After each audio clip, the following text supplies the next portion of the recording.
We started the IPCL implantations more than a year ago, and I've done more than 50 cases. Approximately half of them were IPCL toric, and so far I can say overall results are very good. They are comparable to the results that I got with the latest 50 ICL implantations that I performed in terms of refractive predictability and in terms of 3-month results. The majority of toric IPCLs were stable. We have not encountered major complication as of today. However, we have only 1 year results of 6 eyes right now.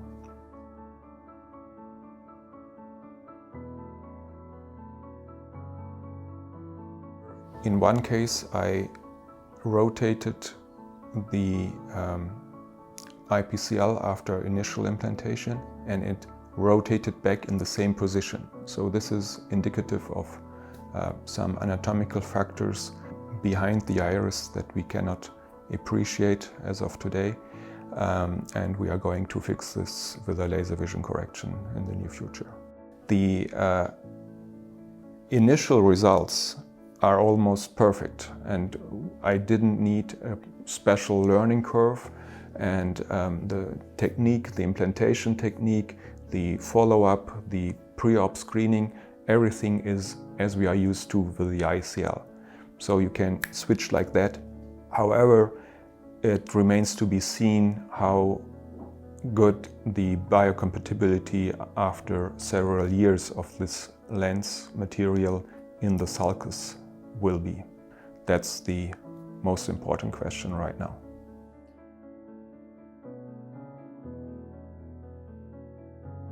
They are highly myopic or highly myopic astigmatic, and usually on the first day they come in and say, "Doctor, I've never seen as good as I'm seeing right now." That's because of their high amount of ametropia that they have. Presbyopia correcting version is a different story. Why? Because as with any presbyopia correcting optics, you have to compromise on visual quality. That's true with progressive glasses. That's also true with multifocal contact lenses. And it's also true with IPCL for presbyopia correction. And also it's true for presbyopia correcting intraocular lenses that you put in the capsular bag. Usually I'm not a fan of diffractive optics or multifocal optics, but if a patient has been used to this technology by using contact lenses, then I would happily go ahead and implant some IPCL. And the benefit of the IPCL in contrast to intracapsular surgery is that the removal is very easy. So if the patient doesn't like it, then it's easy to remove, and then you can still figure out another solution.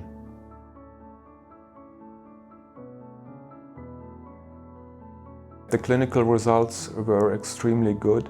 They were the same quality results as we had with the ICL after several years of experience. So switching is not difficult. Another benefit of the posterior chamber lenses is that we don't have any compromised endothelium. Whereas with all the anterior chamber technologies except the Acrysof, I now explant more of those than I have implanted, because sooner or later the endothelium gets damaged.